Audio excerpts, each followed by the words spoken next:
Mga kapatid na nananampalataya sa Allah subhanahu wa ta'ala, sa ngayon ay tayo ay nasa panahon ng paghijra ni Propeta Muhammad sallallahu alaihi wasallam. Kukunin natin ang higit na malaking aral o kaya ay magandang aral patungkol sa paghijra ni Propeta Muhammad sallallahu alaihi wasallam. Higit na makikita natin dito na aral, na malaking aral ay ang tinatawag na tadhiyah. Ibig sabihin ng tadhiyah ay pagsasakripisyo.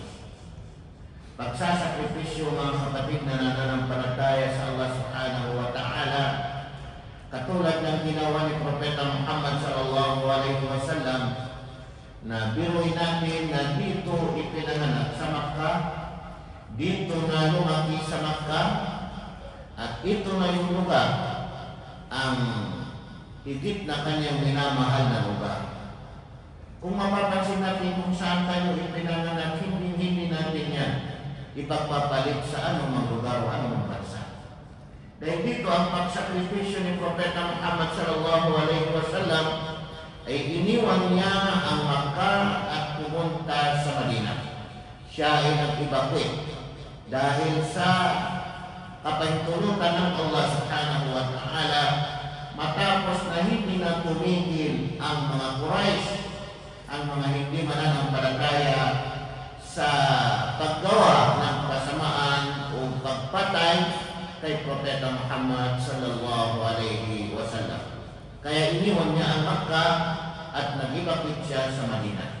Ang pagsakripisyo, mga kapatid na nananampalataya sa Allah subhanahu wa ta'ala, na kung titingnan natin sa ating mga sarili, ay tayo ay nilisan natin, iniwan natin ang ating bansa, pumunta tayo dito sa ibang bansa.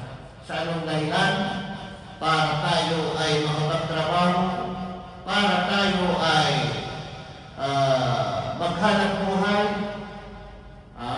Pinaghahandaan natin ang ating mga sarili sa pamagitan ng ating mga pangangailangan, at lalong pinaghahandaan natin ang ating mga anak sa kanilang mabuting kinabukasan pagdating sa ibig sabihin pamumuhay dito sa mundo. Pero titingnan natin, mga kapatid na nananampalataya sa Allah, wala tayong kaplaplano na pumasok sa Islam. Pero nakita natin yung pinaka-wisdom na hindi pala natin alam ay yung pagpunta natin dito sa ibang bansa ay natutunan natin, nakilala natin ang pananampalataya ng Islam at niyakap natin ito mabuti, mga kapatid na nananampalataya sa Allah.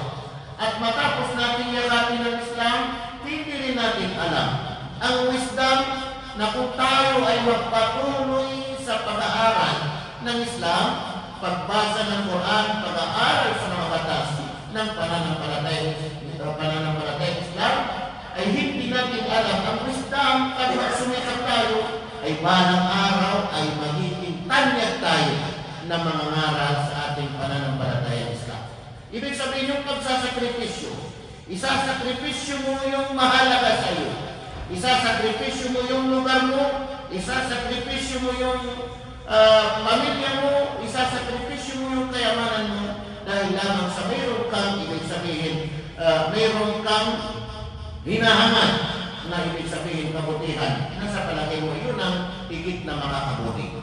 Kaya si Propeta Muhammad sallallahu alaihi wasallam, siya ay nagsakripisyo na iniwan niya ang Makkah, pumunta siya sa Madina, na kung saan ay makikita natin na noong paalis na si Propeta Muhammad sallallahu alaihi wasallam ay tumayo siya, tinignan niya ang lugar niya at sinabi niya, "Ma atyabaki min baladin wa ahabbaki ilayya walawla anna qawmi akhrajuni minki ma sakantu ghayraki." Ikaw na, sabi niya, anong pinaka mainam na lugar, anong pinaka mainam na kalupaan? Ikaw na, sabi niya, ang Makkah, tinutukoy niya, ang pinaka mainam, pinaka mabuti pinakamabuting kalupaan, pinakamabuting lugar. Ma'atyabaki min baladi wa ahabbaki ilayya, at ikaw ay pakamamahal para sa akin, pakamamahal kong lugar, pakamamahal kong kalupaan. Walawla anna qawmi, kung hindi lamang sabi ng propeta, ang ating mga pamayanan at mga tao, akhrajuni, ay pinalabas nila ako, pinaalis nila ako, nagdudulot sila ng masama, pinapatay nila si Propeta Muhammad sallallahu alaihi wasallam kasi wala pang kautusan kay Propeta na nakipaglaban, lumaban, kahit ano ang ginagawa nila kay Propeta, pagtatag ng pagpatay kay Propeta Muhammad sallallahu alaihi wasallam ay hindi siya nagtangkang lumaban o ano ang gawain laban sa mga Quraysh, laban sa mga hindi mananampalataya sa Allah subhanahu wa ta'ala, kasi walang kautusan sa kanya ng Allah subhanahu wa ta'ala. Ang kautusan katahutulutan ng Allah, mag-ibabit na lamang siya na makapatulong Madina. Kung hindi lamang ang mga tao sabi niya na pinalalayas nila ako, masakan tugayraki, ay hindi ako titira ng iba pang lugar maliban sa iyo. Hindi ako, sabi niya, titira sa ibang lugar. Tingnan ninyo mga kapatid na nananampalataya sa Allah subhanahu wa ta'ala ang pagsakripisyo ni Propeta Muhammad sallallahu alaihi wasallam, at kung titingnan din natin ang pagsakripisyo ni Ali bin Abi Talib na nung pasukin nila si Propeta Muhammad sallallahu alaihi wasallam doon sa kanyang higaan, ay si Ali bin Abi Talib ang pumunta doon kay Propeta, pinalitan niya si Propeta Muhammad sallallahu alaihi wasallam kasi nagtitipon-tipon yung mga malalaking pamilya ng Quraysh na papatay nila sa pamagitan ng kanilang espada ng sabay-sabay. Kinuha na nila yung lahat ng mga malalakas sa kanila at isang bisis lang nila papatay si Propeta sa pamagitan ng kanilang mga espada ng sabay-sabay sila. Kaya ang pagsakripisyo ni Ali bin Abi Talib, pinuntahan niya si Propeta at pinaalis niya si Propeta, at siya mismo ang humiga doon sa higaan ni Propeta Muhammad sallallahu alaihi wasallam, at lumabas si Propeta nang hindi nila nakita si Propeta Muhammad sallallahu alaihi wasallam. Subalit nang pasukin nila si Propeta, hindi nila nakita si Propeta, kundi nang buksan nila, ang nakita nila ay si Ali, kasi ready na at papatay na nila si Propeta na isang beses habang siya ay natutulog. Pero si Ali ang kanilang ibig sabihin na abutan.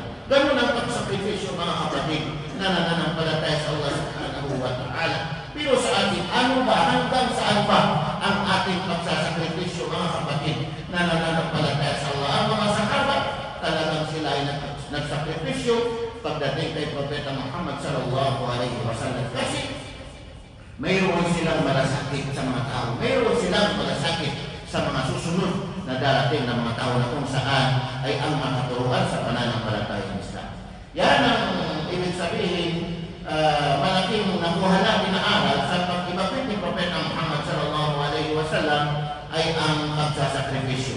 Pangalawang nakuha natin na aral sa pag-ibabit ni Propeta Muhammad sallallahu alaihi wasallam, ito maraming mga aral na makukuha natin, pero malaking aral na makukuha natin ay ang tinatawag na tawakkul ala Allah. Ibig sabihin ay ang pagtitiwala sa Allah subhanahu wa ta'ala, ang pagtitiwala. Si Abu Bakar as-Siddiq, nung malaman niya kasi nag-ibabit na yung mga sahaba, natira si Abu Bakar, natira si Propeta Muhammad sallallahu alaihi wasallam, at ilan sa mga sahaba na natira, hindi pa nakalikas, ay nung malaman ni Abu Bakar na silang dalawa aalis, kaya ay nilikas kay Propeta Muhammad sallallahu alaihi wasallam, ay napaiyak siya sa iyak na ito yung tinatawag na iyak na tuwa. Kasi kung bakit, biruin mo na ang kasama mo sa paglikas ay ang propeta na si Propeta Muhammad sallallahu alaihi wasallam. Hindi niya iniiwan si Propeta Muhammad sallallahu alaihi wasallam sa kanilang paglalakad, ay paurong sulong siya sa kanyang paglalakad. Maglakad siya, minsan mawala kay Propeta, minsan dito sa gilid, minsan dito naman sa likod ni Propeta Muhammad sallallahu alaihi wasallam. Kung mayroon mang gagawa ng masama kay Propeta, ay mas siya ang mauuna na ibig sabihin tamaan o kaya ay para makubran niya si Propeta Muhammad sallallahu alaihi wasallam. Ganun katindi yung pagmamahal ng mga sahaba kay Propeta Muhammad sallallahu alaihi wasallam. Pero nakakalungkot sa atin, Sa ngayon mga kapatid, gaano ba natin kamahal si Propeta Muhammad sallallahu alaihi wasallam? Gaano ba natin kamahal ang mga ulama na kapalit ng mga propeta, kapalit ni Propeta Muhammad sallallahu alaihi wasallam sa pamagitan ng pagpapalaganap ng katuruan sa pananampalataya Islam, mga kapatid na nananampalataya sa Allah subhanahu wa ta'ala. Kung papansinin natin ay isa-isahin natin sa ating mga sarili, mga kapatid na nananampalataya sa Allah, na kahit na kahapon lang tayo nagising o kahapon lang tayo natuto sa ating pananampalataya Islam, kahapon lang ang ating kaalaman na nakuha, pero pinapakita na natin na mas magaling tayo sa mga ulama, o kaya ay kinakalaban natin ang mga ulama, kinakalaban natin ang mga taong nagsakripisyo sa kanilang pag-aaral at pumunta sa iba't ibang bansa at humarap sa mga malalawak na katuruan sa pananampalataya Islam upang matutunan ang pananampalataya Islam, mga kapatid na nananampalataya sa Allah subhanahu wa ta'ala. Baguhin natin ang ating pananaw sa ating mga sarili, mga kapatid na nananampalataya sa Allah. Kaya doon sila ay magtago doon sa kuiba, mga kapatid. Magtago doon sa kuiba ay si Abu Bakar As-Siddiq. Si Abu Bakar As-Siddiq ay talagang nangangamba na si Abu Bakar As-Siddiq. Takot na siya kasi bakit? Kasi sabi niya, nasagot kami ng kuiba at yung mga humahabol sa kanila na mga armado na papatay sa kanila, papatay kay Propeta Muhammad sallallahu alaihi wasallam, nandiyan sa labas na kung tumingin lang dito sa kanilang paa, kung yung bawang isa sa kanila tumingin sa kanilang paa, ay makikita na nila mismo si Propeta siya Abu Bakar As-Siddiq ay may butas man. So, hindi talaga sila lumingon sa baba. Ganito na ang kanilang katingin. Pero hindi sila lumingon sa baba kasi kita-kita ni Abu Bakar. Kaya nangangamba talaga si Abu Bakar As-Siddiq.